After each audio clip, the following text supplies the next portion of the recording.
Hey, Kevin. Just what was kind of the biggest difference in that second half? It seemed like after you guys gave up that big run to start the half, you couldn't quite find the same rhythm that you had in that first half.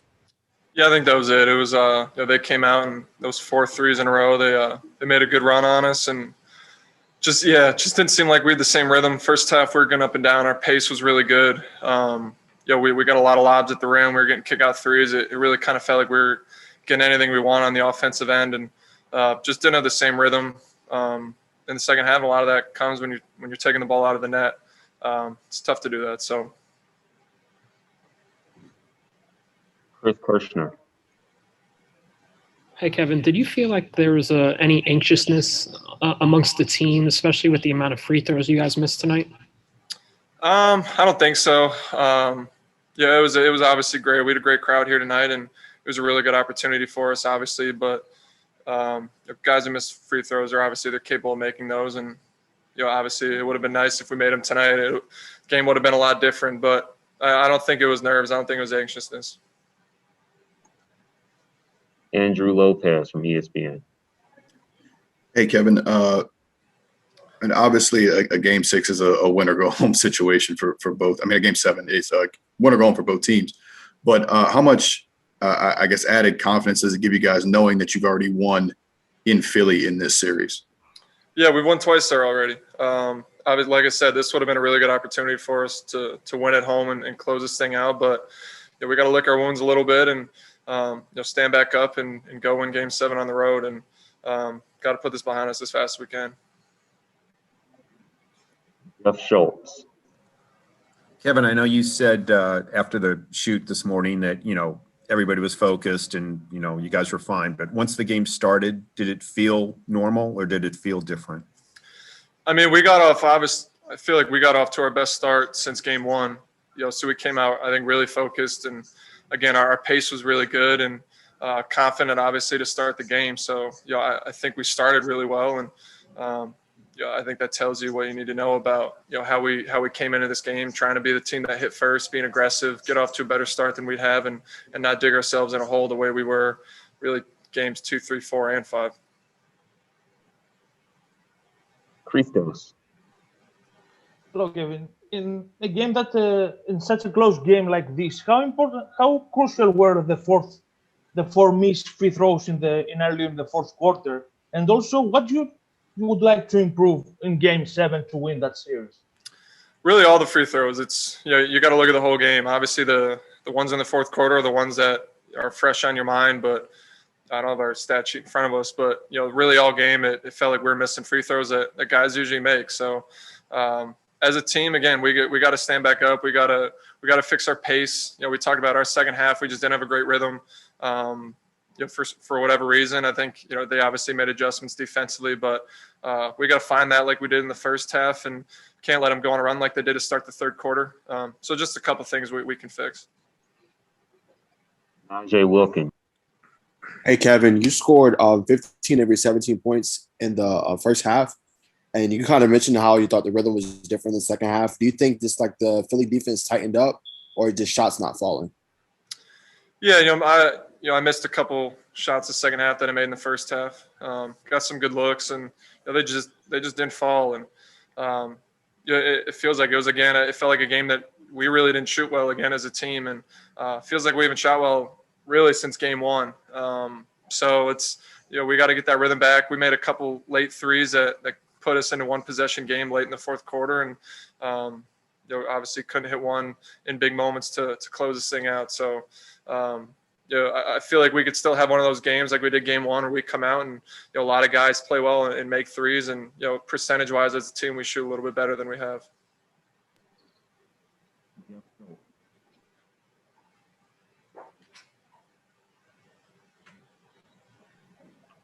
Jeff. Sorry, I didn't hear you. Kevin, did you have a chance to talk to Bogey after the game, and how much does it impact the offense if he can't play in Game 7? It'll be tough. Bogey's a big part of our offense. He's walking around. He's back in the locker room. I saw him after the game, and Bogey's a tough guy. That's all I'll say. Bogey's a tough guy. He's just like a lot of people, he's been banged up all year. He's been banged up this series. Probably some stuff that he won't admit to everybody else. So he's a tough guy, and I expect it's going to take a lot to keep him out of a Game 7. For just a couple more, we'll go back to Chris Kirschner. Kevin, can you explain what the mindset is like after Trey makes that three late in the game, under 2 minutes left, you're down one. Obviously, you can close this out if you win. What's the mindset like of just the guys on the bench in that moment? Yeah, obviously the arena was euphoria. Shot clock going down and didn't have much, and he created something out of nothing and makes a big shot. And I think they called a timeout. There was a stoppage in play, and right away we knew we needed to stop, and the ball was probably going to Joel Embiid in the low post and force him into a tough shot and get the rebound and go back on the offensive end. And didn't exactly work out that way. I can't remember what actually happened in the play, but it was a big shot. I think it put us within one. And, again, just they made plays at the end of the game and we didn't. A question from Andres Lopez. Thank you. Kevin, can you talk a little bit about how you guys have embraced this underdog, almost giant slayer type of mentality going up against the number 1 seed in a Game 7? Yeah, I think a lot of guys have talked about it. Trey's talked about it. There's a lot of belief in our locker room. There's not a lot of belief in us outside of our locker room. And, for us, it doesn't really matter. I don't think we pay attention to it too much, to be honest, but we know what the narrative is out there and nobody expects us to win. And it's a lot easier to play with no pressure. I'll say that. In a lot of ways, this whole postseason felt like we played with house money. This is really our first, obviously a lot of guys' first postseason, and guys just kind of getting their feet wet, hopefully, and making playoff runs. So we're still in a good spot. I think our confidence is really high. And, again, tonight was a really good opportunity. We could have won, but Game 7 is anybody's. And, we got to go in that with the same confidence and believing we can win. And I expect nothing else. Thank you. Thank you, Kevin. Thanks, guys.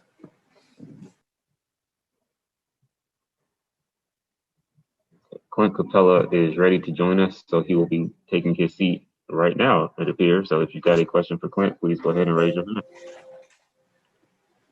Thank you for joining us, Clint. We will go ahead and get started with the first question from Deshaun Tate. Clint, the main objective is to obviously go up to Philly and come away with a win in a Game 7.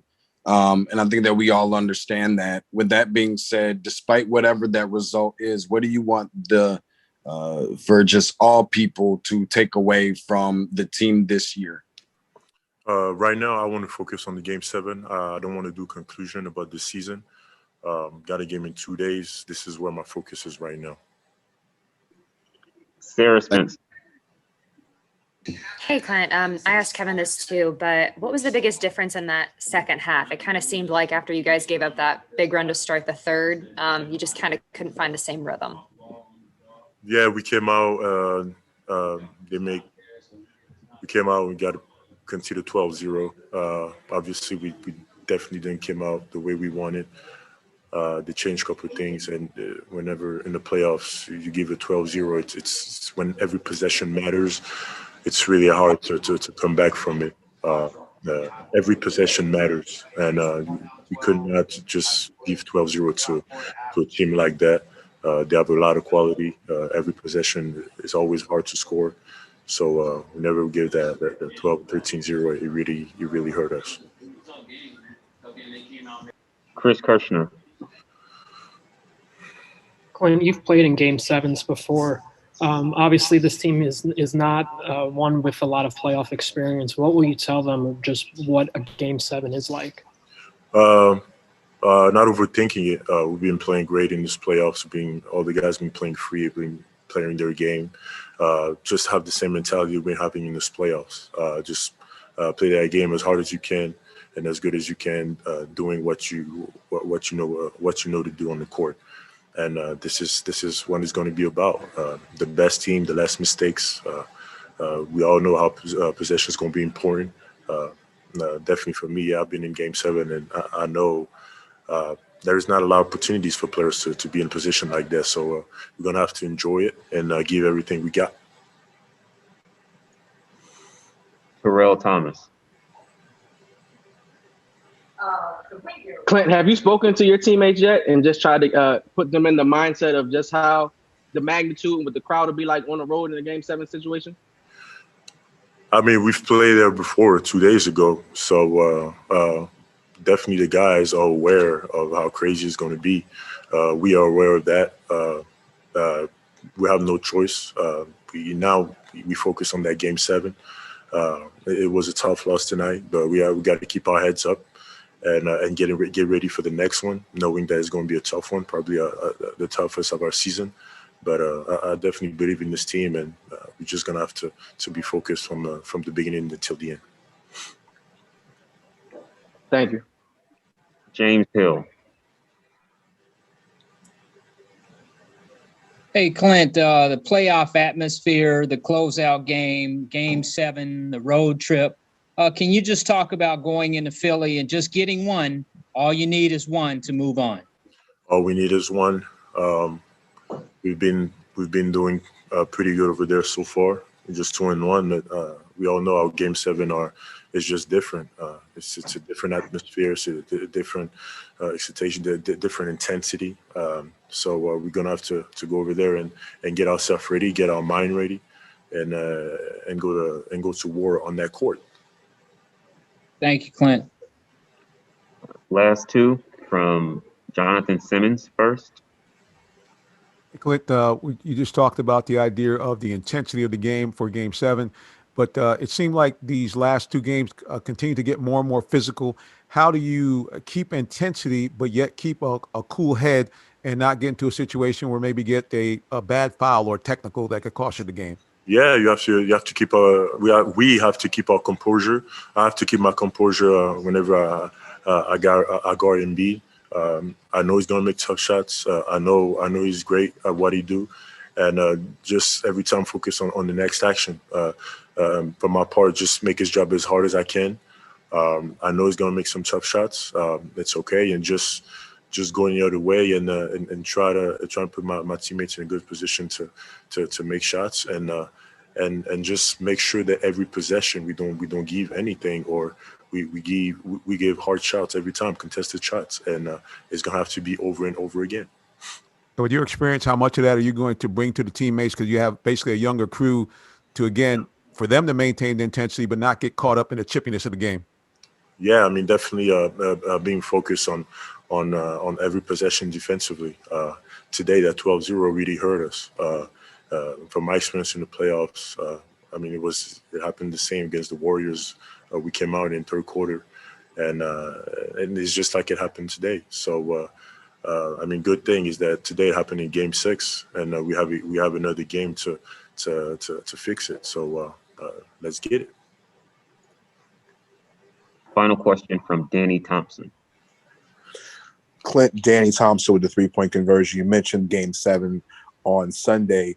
With Philadelphia having to be at home, the pressure of them playing Game 7 at home, the best record in the Eastern Conference, and everything on their side, do you feel like you guys have a little bit, you have a little bit like the player the mentality of we have nothing to lose because you guys weren't supposed to be here in this situation playing Game 7 against Philadelphia? Do you have a little bit less pressure?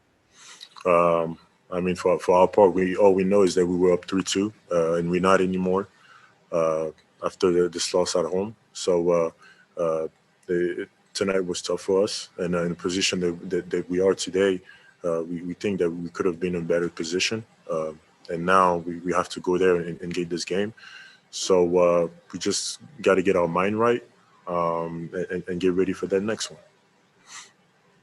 Thank you, Clint.